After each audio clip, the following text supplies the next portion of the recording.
세상이 가르쳐주지 않는 관계입니다. 오늘 말씀을 통해서 우리 삶의 모든 관계, 인간을 또 하나님을 우리가 가지고 있는 모든 관계에 대한 답안이 여러분에게 있게 되시기 바랍니다. 서론으로 들어갑니다. 하나님의 말씀으로 살아라. 우리가 이제 디모데후서를 마무리를 하죠. 여러분, 관계라는 거, 인간관계라는 거 너무 어렵지 않습니까? 근데 설교를 이제 네 번째 장까지 넘어오면서 들으셨으면서 뭔가 명확하게 딱 쉽고 간결하게 결론이 나오셨나요? 안 나오죠.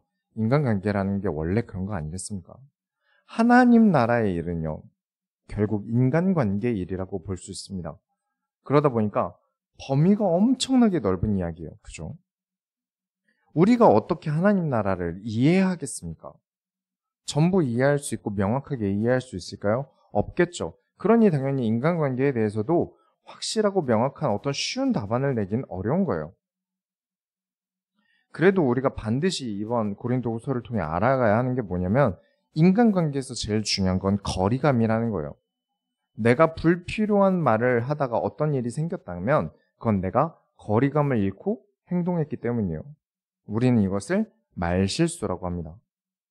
우리 인간은 하자가 많아요. 그렇죠? 저도 하자가 많은 인간이고요. 여러분들도 다 부족한 점이 있을 거라고 생각합니다.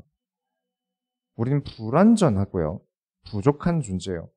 그런 부족한 존재가 말을 많이 한다는 거, 마음속에 있는 말을 쉽게 꺼낸다는 것은 그만큼 흠을 많이 드러내고 있다는 겁니다. 그래서 거리감에 맞게 사람을 대하고 소통해야 됩니다. 나의 흠을 이해할 수 있는 사람과 없는 사람을 구분할 수 있어야 된다는 얘기예요. 우리가 아주 어린 아이에게 직장 상사가 요즘 나를 힘들게 한다, 요즘 나를 너무 갈군다 이런 얘기는 안 하잖아요. 어린 아이에게 마약 범죄에 대해서 세세하게 이야기하진 않잖아요. 그런데 아이들의 부모들이 아이에게 친구 같은 부모를 하고 싶어하는 부모들이 되게 많으세요. 자기는 아이와 친구 같은 관계가 될 거다. 그러다가 진짜 친구처럼 대해서 실수하는 경우를 종종 봅니다. 거리감을 잘못 알고 있는 거죠.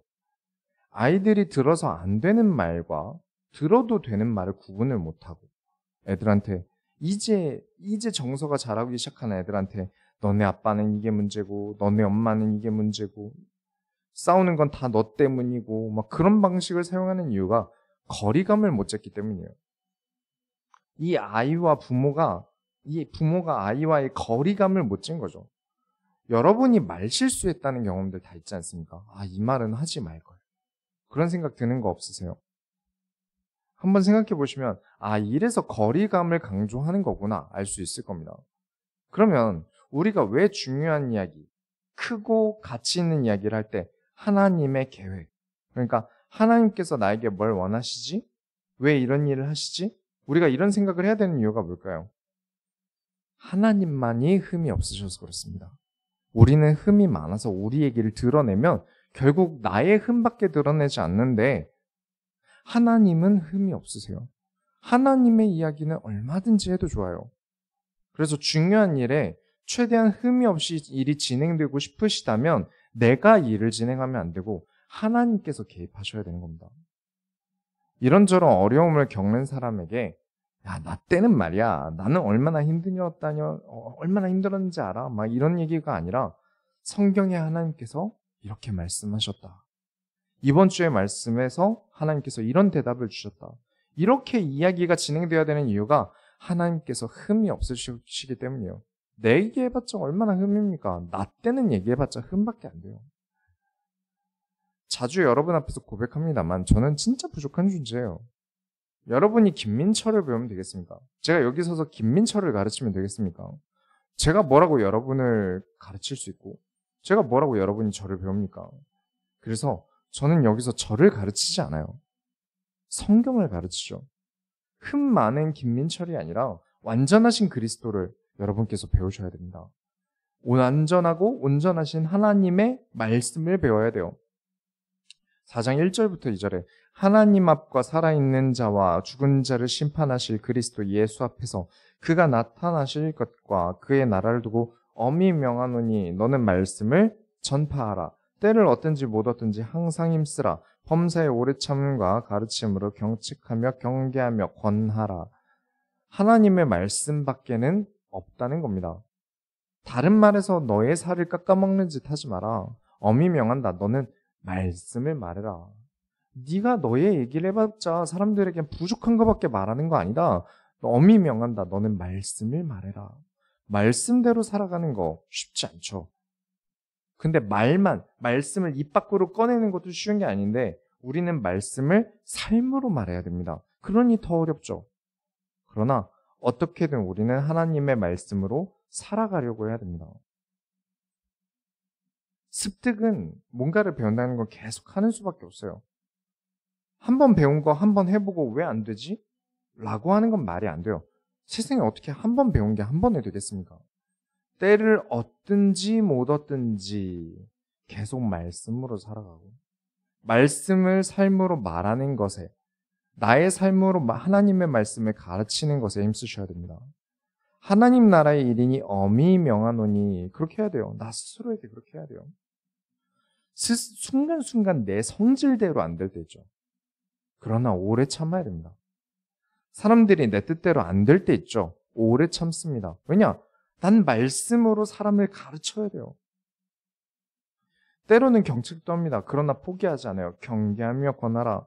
말씀을 나눌 때 그 만남에 흠이 없습니다. 하나님의 말씀을 나누는데 무슨 흠이 생기겠습니까? 그런데 그런 만남이 흔하지 않죠. 그래서 교회라는 게 귀한 겁니다. 더 친한 친구 있죠. 더 친한 친구 세상에서 사귈 수 있죠.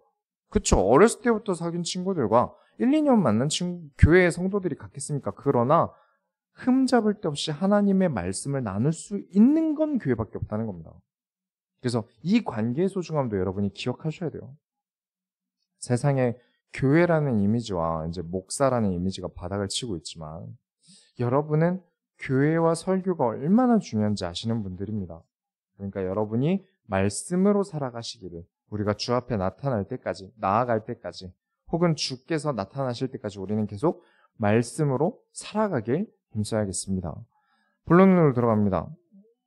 면류관을 주시는 기준이 뭘까요? 3절부터 4절 보시면 때가 이르리니 사람이 바른 교훈을 받지 아니하고 귀가 가려워서 자기의 사욕을 따를 스승을 많이 두고 또 그 귀를 진리에서 돌이켜 허탄한 이야기를 따르리라. 바른 교훈을 받지 못한다. 왜냐? 귀가 가렵다. 듣기 거북하다. 말씀 듣는데 마음이 무거워요. 잔소리 같아요. 듣고 있으면 나는 계속 죄인 같아요. 위로 얘기, 연애 얘기 아니면 신비한 이런 이야기를 하는 게 저는 기분이 좋고 듣기 좋지 성경 자체를 가르치면 귀가 가렵다. 그래서 성경 가르치는 사람은 거르고 자기의 사욕을 따라 많은 스승을 둔다. 그 귀가 진리를 들을 생각이 없고 허탄한 이야기를 따른다. 2023년 얘기입니까? 바울 시대에도 똑같았다는 얘기예요. 성령 받아라 라면서 장풍 쏘고 온갖 이상한 소리를 하고 교회가 질서를 가지려면 결국 누군가는 권한을 가지고 활동할 수밖에 없으니 권한을 가진 사람은 선해야 한다고 주장하는 게 아니라 막무가내로 교회의 직분은 없애야 한다라고 하고 성경을 배우기보다 위로받아야겠다고 설교를 위로로 채우라고 하고 다 너무 허탄한 이야기를 따릅니다. 디모데후서가 써진 때나 2023년이나 인간이라는 본질이 변하지 않기 때문에 이 문제는 끊임이 없는 거예요. 과학이 발전하고 문화가 발전했다고 해도 인간이 가지고 있는 본성은 변하지 않았어요. 그러나 4장 5절에 그러나 너는 모든 일에 신중하여 고난을 받으며 전도자의 일을 하며 내 직무를 다하라. 그래 고난이다. 하나님 말씀 말하기 힘들지. 때를 얻든지 못 얻든지 하나님 말씀 가르쳐야 되는데 이 상황은 참 힘들지. 고난입니다. 이토록 듣지 않는 자들에게 외치는 건 고난이에요. 지난주에 말씀드렸지만 말씀으로 살아간다는 게 한편으로는 박해를 받는 것과도 같습니다. 나는 내 마음대로 살고 싶은데 그냥 막 내 느낌대로 살고 싶은데 신중하게 살라뇨. 신중하게 거리를 생각하면서 인간관계를 만들라뇨. 너무 귀찮은 일 아닙니까? 막 사람들을 붙잡고 막 수다 떨고 싶고 막 내가 억울한 일들을 세상 모든 사람에게 알리고 싶고 그러고 싶은데 신중해야 된다뇨. 그러나 우리는 전도자의 일을 하며 우리의 직무를 다하라. 왜죠? 왜 그렇게 해야 됩니까? 왜 그렇게 힘든 과정을 거쳐야 되죠? 우리의 열매를 위해서, 우리의 죽음 뒤에 치러질 평가를 위해서 그렇습니다. 4장 1절에 하나님 앞에 살아있는 자와 죽은 자를 심판하실 그리스도 예수 앞에서, 그리스도 예수 앞에 서야 하는 우리는 높은 난이도의 삶을 사는 겁니다. 심판자 앞에 설 것을 알기 때문에 어렵게 사는 거예요. 과연 이 땅에서의 삶이 지난 이후에 우리는 어떤 질그릇으로 평가받을 것인가? 하나님께서 만드신 명품 그릇이 될 것인가? 아무리 하나님께서도 말씀하셔도 듣지 않다가 물이 줄줄 새고 금이 막 가있는 물이 새는 그릇이 될 것인가? 경건과 의의 맛이 가득한 열매로 하나님께 드려질 것인가? 아니면 악독과 이 땅에서 아예 안위만 남은 허탄한 맛의 열매가 될 것인가? 바울은 자기 삶을 두고 결정했던 겁니다. 내 열매는 내 그릇의 가치를 하나님 앞에 설 때 보이겠다. 4장 6절에 전제와 같이 내가 벌써 부어주고 나의 떠날 시각이 가까웠도다. 드디어 내 열매가 무르익어서 하나님 앞에 내가 나를 제물로, 제사의 제물로 드릴 때가 되었다라고 해석하시면 됩니다. 끝까지 나는 하나님의 일을 했습니다. 나는 하나님 나라의 일을 위해 나의 인생을 드렸습니다. 나는 7절부터 8절에 나는 선한 싸움을 싸우고 나의 달려갈 길을 마치고 믿음을 지켰으니 이제 후로는 나를 위하여 의의 면류관이 예비되었으므로 주 곧 의로우신 재판장이 그 날에 내게 주실 것이며 자신이 있다는 거죠. 하나님 나라의 일을 위해 살아온 나에게 의의 면류관이 예비되어 있다. 물론 당연히 바울이 핍박받고 가난하게 살다가 감옥에서 고생만 하다가 죽었다는 이유로 의의 면류관을 받는 게 아닙니다. 그래야 이 의의 면류관을 받는다고 해석하시면 안 돼요. 물론 당연히 바울이 핍박받고 가난하게 살다가 이렇게 감옥에 간 건 맞는데 고생을 해야, 고통을 받아야 하나님께서 상급을 주신다라고 하면 하나님은 구약에서 이미 변태 같은 하나님으로 보였을 거예요. 하나님께서 주시는 면류관, 금메달의 기준은 선한 싸움을 싸웠느냐, 이 말은 곧 너희가 이겼느냐를 묻는 게 아니에요.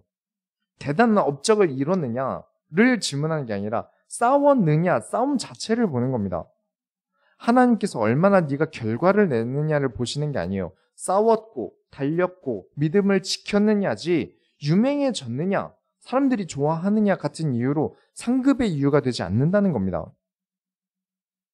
만약에 이제 제가 하나님께서 결과를 얼마나 잘 내느냐를 바라셨으면 일단 저와 여러분이 진짜 하나님 나라의 일을 할 사람들이라면 얼굴은 무조건 성형을 안 해도 탑급 연예인 얼굴로 빚으셨을 거예요.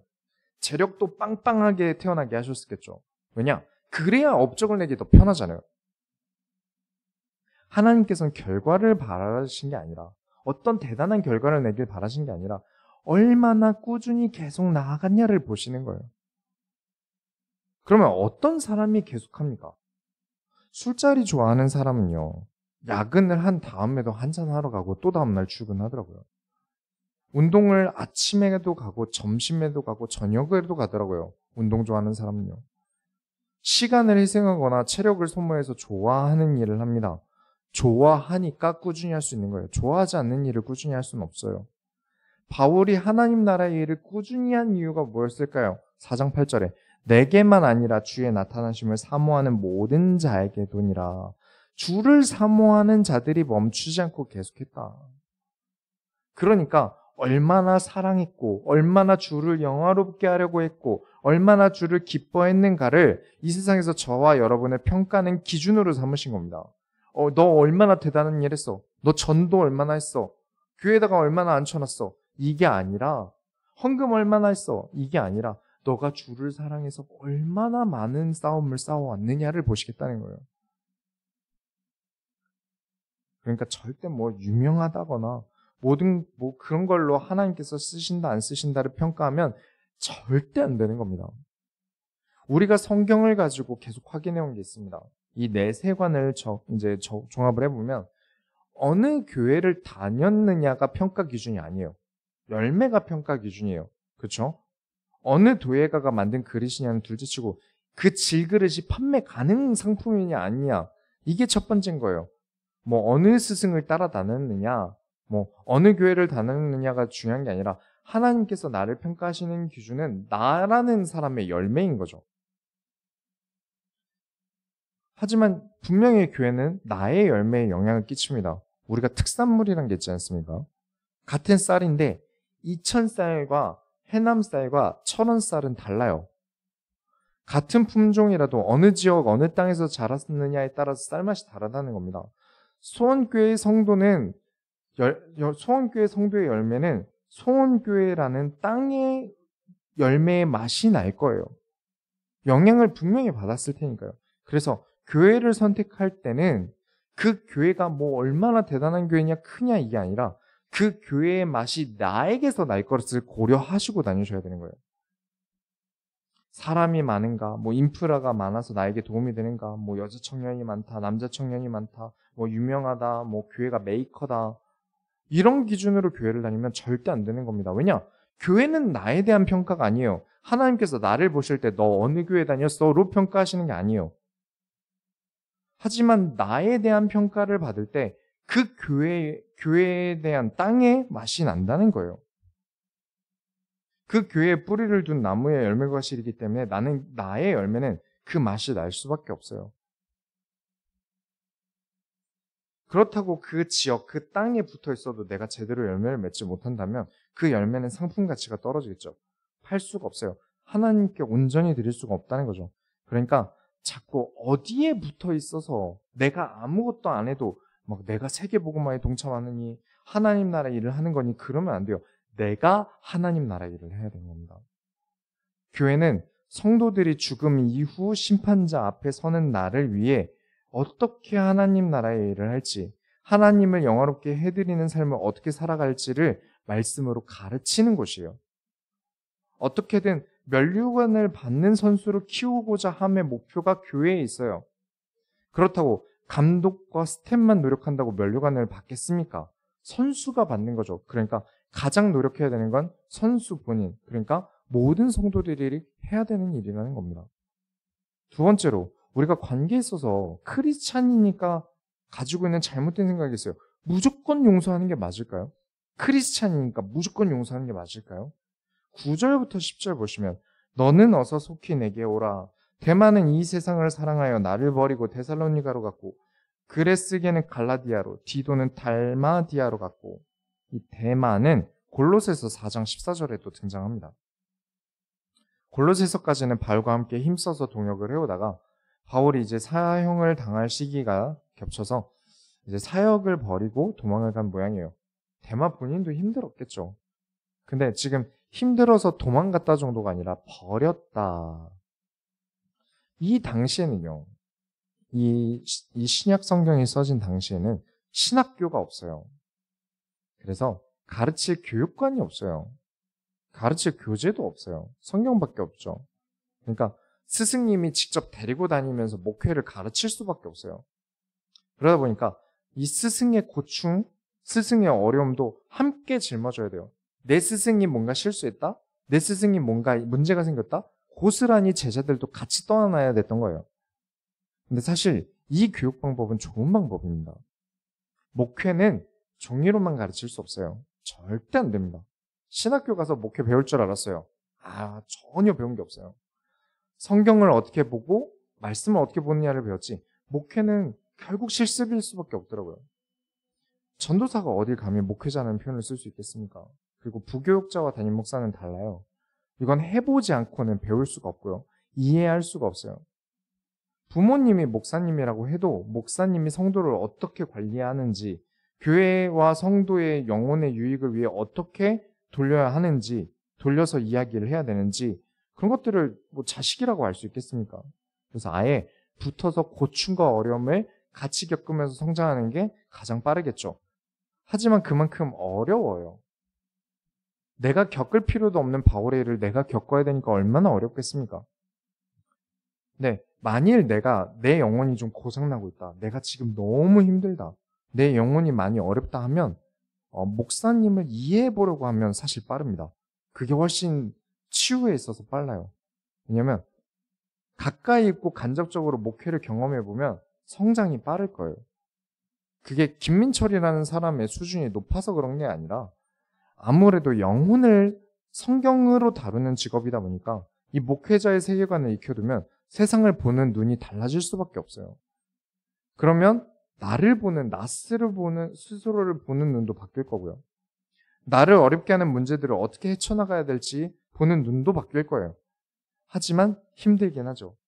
타인의 행복한 것만 보면 얼마나 좋겠어요. 좋은 얘기만 들으면 얼마나 좋겠어요. 근데 목회자는 아주 안 좋은 이야기들을 많이 듣게 됩니다. 타인의 어려움도 가까이서 보기 때문에 오히려 더 믿음도 떨어질 수 있어요. 제가 어릴 때 이제 목사님들끼리 대화하시는 걸 본 적이 있어요. 제가 전도사 때. 그래서 되게 실망한 적이 있어요. 좀 목사님들끼리 모이면 엄청 거룩하고 수준 높은 이야기를 하실 줄 알았는데 막 하나님의 말씀 듣고 막 토론하고 이런 걸 바랬는데 막 요 옆집에 어느 밥집이 맛있고 요즘 어느 선수가 경기를 잘하고 막 이런 좀 쓸데없는 얘기를 하시길래 좀 실망을 했었어요. 근데 시간이 가면 갈수록 그분들이 왜 그렇게 하셨는지가 이해가 가더라고요. 아, 내가 수준이 낮았구나. 어떻게든 말없고 어색한 분위기를 바꾸려고 애쓰신 거예요.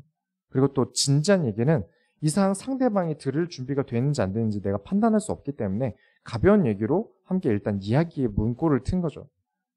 목사기에 또 먼저 리드를 해야 되고 서로 이야기도 트고 가까워진 다음에 그 다음에 좀 목회 이야기도 하고 좀 딥한 이야기도 하는 거지. 보자마자 막 성경 토론하고 막 이런 게 아니잖아요. 제가 너무 어렸던 거예요. 그래서 가까이서 보면 오해하고 실망할 수 있는 일들도 생기지만 그래도 역시 가까이서 보는 게 가장 빠르다는 겁니다. 11절에 누가만 나와 함께 있느니라 내가 올 때 마가를 데리고 오라 그가 나의 일에 유익하니라. 이 누가는 누가복음이랑 사도행전을 쓴 누가가 맞습니다. 마가도 마가복음을 쓴 마가가 맞아요. 사도행전의 성령 충만 사건의 사건 오순절날 어디 다락방에 성령이 임했죠? 마가의 다락방에 임했죠. 바울이 바나바라는 사도에 버금가는 사역자랑 같이 전도 여행을 했었어요. 이때 마가도 함께 다녔습니다. 근데 이 마가가 사역 도중에 예루살렘으로 먼저 가버리는 일이 생겼어요. 그래서 바울이 마가를 비판을 하는 거예요. 어떻게 개인적인 일로 지금 고향에 사역을 내팽겨치고 갈 수 있냐? 바나바가 또 바울이랑 이것 때문에 또 싸우게 된 거예요. 아, 그럴 수도 있지. 이러면서 바나바는 이제 마가의 편을 든 거죠. 우리가 바울 초기와 지금 이제 바울의 마지막 말기를 보면서 알 수 있는 건데 바울은 초기에 되게 불같았거든요. 한성질했어요. 사역이 무조건 최우선이고 목숨 걸고 해야 되는데 이 마가라는 사람이 개인적인 일로 잠시 고향을 갔다는 게 되게 못마땅한 거예요. 그래서 바나바가 아니 개인적인 일로 갈 수도 있는 거지 그렇게까지 문제냐 하면서 이제 바나바라는 사람과 바울이라는 사람이 싸웠어요. 그래서 서로 갈라지게 됩니다. 자꾸 뭐 성령 충만 받으면 아무 문제 없다. 성령 충만이 임하면 인격적으로 문제가 안 생긴다? 말도 안 됩니다. 다 성령 충만을 받지 못해서 문제다? 그럼 말도 안 되는 언급을 해요. 마가의 다락방의 집주인도 이런 문제로 다툽니다. 오순절날 성령 충만 임했다는 그 장소의 주인도 이런 일 때문에 싸울 일이 생긴다니까요. 뭐 나의 담에색이 없어서 그렇다. 나의 전환점인 담에색이 없었다 그러는데 담에색을 직접 겪은 그 사람이 이런 일로 싸워요. 사역이 무르익고 사람이 성장하니까 이후에 바울도 마가의 행동을 이해하고 마가도 바울의 그 불같았던 뜨거운 열정을 이해해 주는 거죠. 그러니까 한순간에 뭐 영적으로 어떤 것이 막 임해서 뭔가 바뀌는 게 아니라 사람으로서의 성장이 필요한 겁니다. 계속 성장하는 것이 필요해요. 14절부터 16절에 구리세공업자 알렉산더가 내게 해를 많이 입혔음에 주께서 그 행한 대로 그에게 갚으시리니 너도 그를 주의하라. 그가 우리 말을 심히 대적하였느니라. 내가 처음 변명할 때에 나와 함께한 자가 하나도 없고 다 나를 버렸으나 그들에게 허물을 돌리지 않기를 원하노라. 우리가 관계의 이야기를 하고 있는데 바울은 참 관계가 어려웠네요. 바울 편에는 사람이 너무 없어요. 14절에 나오는 알렉산더는 바울이 로마 재판에 불리하게 증언했다고 보여줍니다. 단순히 바울에 대해서 잘 모른다 정도 부인하는 정도가 아니라 바울에게 불리한 증언. 바울이 잘못될 수 있는 이야기들을 했다는 거예요. 그래놓고 15절대로 바울에게 불리한 증언을 해놓고 여전히 크리스찬으로서 활동하고 있다는 겁니다. 바울에겐 불리하게 얘기해놓고 난 크리스찬이야, 난 예수 믿어 이러면서 여전히 교회에서 활동하고 있다는 거예요. 16절에 바울이 처음 감옥에 가서 자기를 재판해서 변호할 때 사람들이 다 바울을 버렸지만 바울은 그들에게 허물을 돌리기 원치 않는다고 말합니다. 무서워서 도망간 건 이해한다라는 거예요. 그러나 바울에게 해를 주는 사람에 대해서는 주께서 갚으시리라. 그러니까 무조건 용서 같은 건 없는 겁니다. 제발 크리스찬이 그렇게 배우면 안 돼요. 용서는 상대방이 용서를 구할 때 하는 겁니다. 우리의 구원도 내가 죄인임을 고백할 때 받습니다. 그리고 상대방을 이해할 수 있을 때 용서하는 겁니다. 당장 무서워서 도망간 거는 좀 서운해도 이해해 줄 수 있다는 거예요. 하지만 법정에서 거짓 진술을 하는 건 용서할 수 없다는 거죠. 예수님께서 원수를 용서하라는 말을 수준 낮게 무조건 용서로 이해하시면 안 됩니다. 복싱 도장에서 아르바이트 하는 친구랑도 최근에 얘기를 했어요. 형님 이러면서 또 인사를 하더라고요. PC방 갔다가 나가는 길에. 근데 그 도장 관장님이 선수 생활도 같이 하신대요. 도장 수련자들을 지도할 때 관장님께서 일부러 얼굴 때려 얼굴 그러면서 얼굴을 맞아주신대요. 근데 때리는 사람 입장에서는 때린 느낌이 전혀 안 든다는 거예요. 얼굴을 맞추는 훈련을 시키되 직접적으로 아프게는 안 맞으시는 거죠. 계속 흘려서 맞으시는 거예요. 크리스찬은 상대방이 나에게 원수 지르는 게 아무 타격도 없을 만큼 높은 존재가 되셔야 된다는 겁니다. 그게 왼뺨을 맞으면 오른뺨도 돌려대라는 거예요. 나에 대해 우습게 알고 원수지러 오는 사람이 오른뺨을 때리려고 하면 가볍게 맞아주고 왼뺨도 맞아주는데 타격 하나도 없다라는 것을 보여줄 수 있는 사람이 되셔야 돼요. 여러분의 마음도 여러분의 생활 수준도 그렇게 높으셔야 합니다. 그러나 선을 넘는 것에 대해서 무조건 용서하라는 게 아니라는 거예요. 아니 목사님 예수님께서 7번뿐 아니라 70번까지도 용서하라고 하셨는데요. 맞습니다. 70번이 아니라 700번도 용서하셔야 돼요. 근데 용서를 한다는 건 용서를 구한 사람이 있다는 거예요. 그 70번 용서하라고 말씀하신 다음에 예수님께서 예를 드시는데 죄를 지은 종이 용서를 구해서 용서해 주는 장면이 나와요.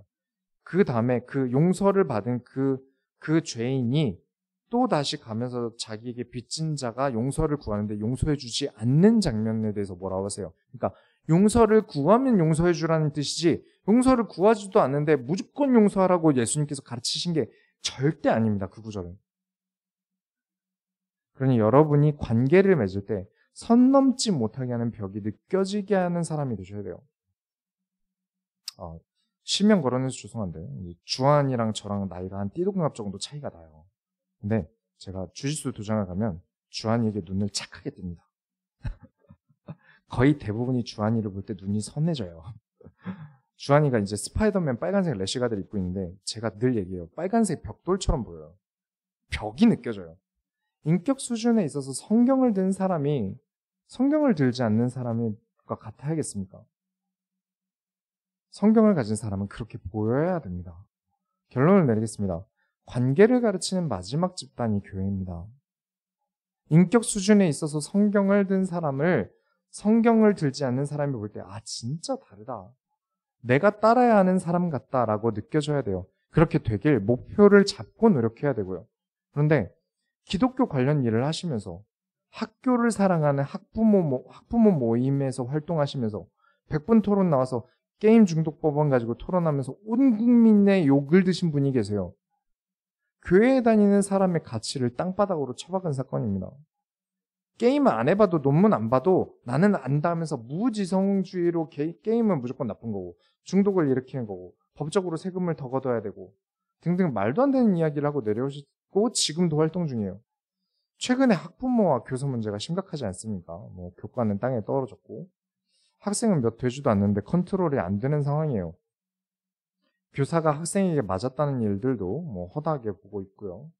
그렇다고 교사들이 또 사회적인 문제가 아예 없냐? 또 그건 아닌 것 같아요. 결국에는 소수의 몇 명에 의해서 문제들이 일어나는 것 같기도 하고요. 교회 수련회 때 이제 학생들이랑 대화를 나누는데 뭐 우리 누구 옷 예쁘게 입었네, 우리 누구 되게 잘생겼다 이런 얘기를 해주니까 그 얘기를 들은 친구가 전도사님 그건 성차별이래요. 우리 선생님이 그거 성차별이랬어요. 그래서 왜 그게 성차별이니 물어보니까 저 잘생겼다는 말을 들은 옆에 애들은 못생겼다고 말한 거래요. 아, 그래서 좀 알아보니까 그렇게 가르치시는 선생님들이 좀 많으시더라고요. 그 많이 배웠다는, 정말 얼마나 열심히 해서 공부해서 교사가 됐겠습니까? 선생님이 되셨겠어요.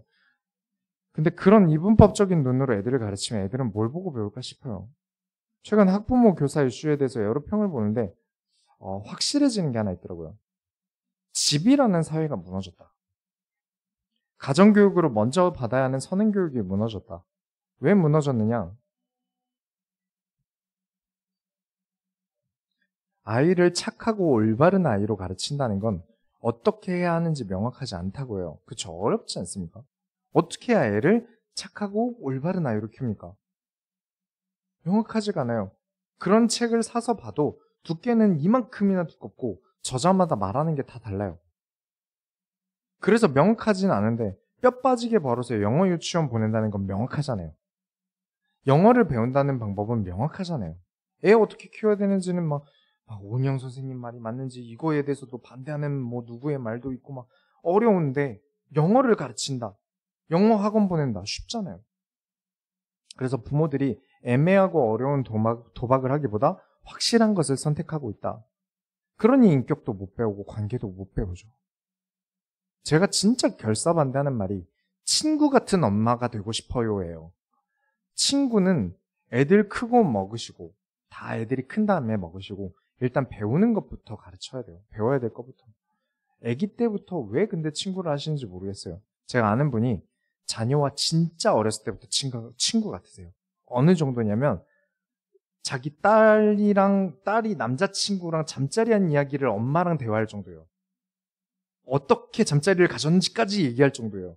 그래서 얼마나 친구 같냐면 우리가 남이가 하면서 부모님 카드로 한 달에 50만 원씩 긁어요. 애들 인성이 엉망이 됩니다. 제가 직접 보면서 느낀 거예요. 진짜 뭐부터 가르쳐야 얘들이 사람이 될까 싶을 정도로 고민을 많이 했었던 때가 있었어요.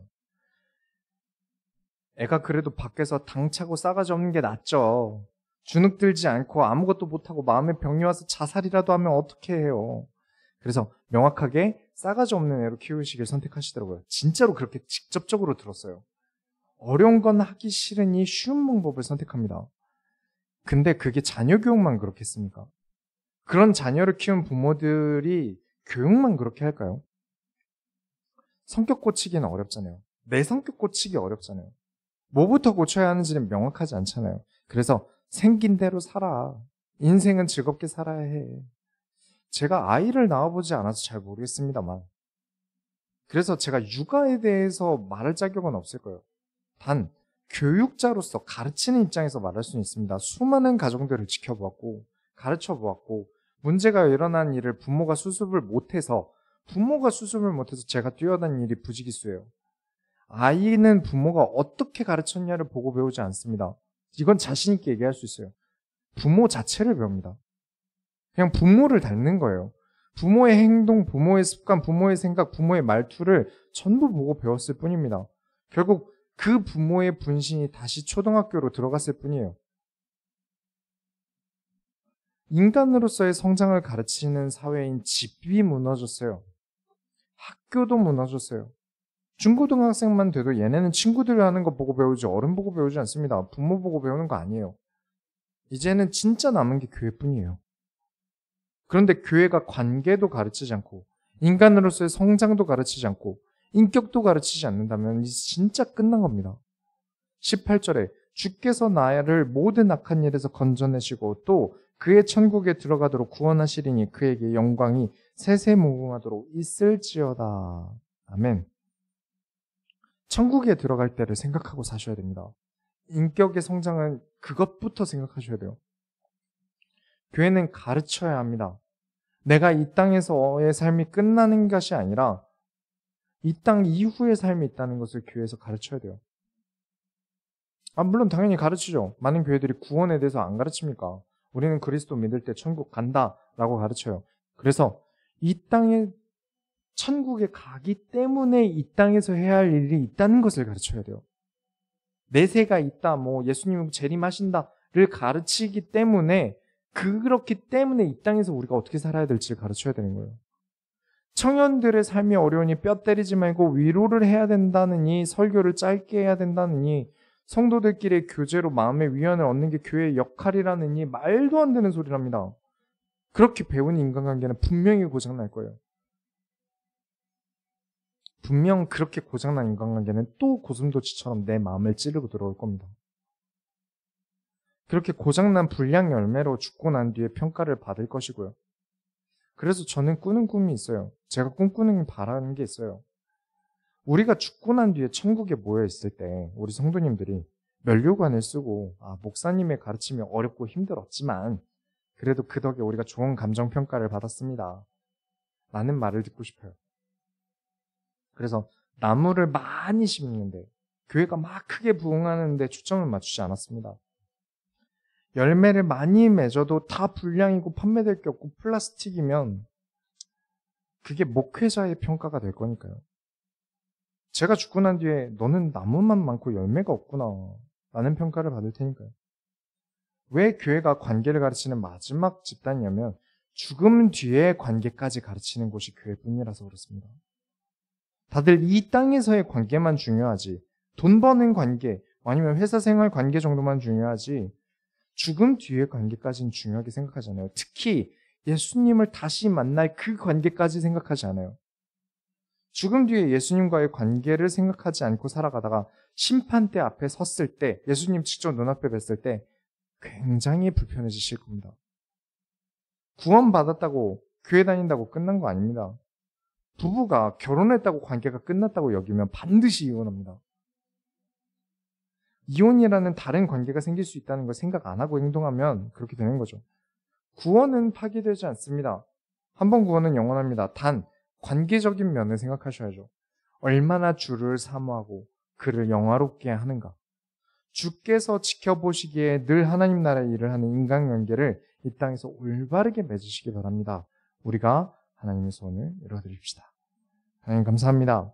오늘 디모데 후서를 마무리 지으면서 우리가 다시 하나님을 볼 때, 우리가 죽음 뒤에 예수님을 볼 때 의의 면류관을 쓸 만큼 이 땅에서의 믿음의 싸움을 살아가게 하여 주옵소서. 살아계신 예수 그리스도의 이름으로 기도드렸습니다.